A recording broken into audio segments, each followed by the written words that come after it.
যেনে একেলগতে দেখুৱাবৰ কাৰণে গৈছোঁ। তাৰপিছত তাৰমানে অহা যোৱা কৰি থাকোঁতে এমাহমানেই হ'ল। তাৰপিছত তাত চিট দিলে, চিট দিওঁতে আমি থাকিলোঁ। তাৰপৰা অপাৰেশ্যন কৰিবলৈ লাগিব বুলি ক'লে। তাৰপৰা আমি থকা 10 দিনমানৰ পাছতে আমাৰ অপাৰেশ্যন কৰিলে। তাৰপিছত অপাৰেশ্যন কৰোঁতে তাৰপৰা আকৌ মোৰ খুব পেট কামনি হ'ল।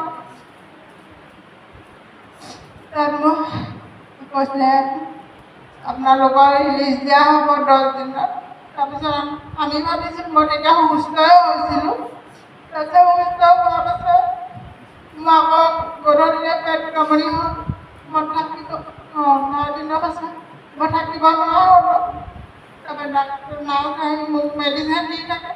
3টা 4টাকৈ অনবৰত দিয়ে থাকে। যিমানেই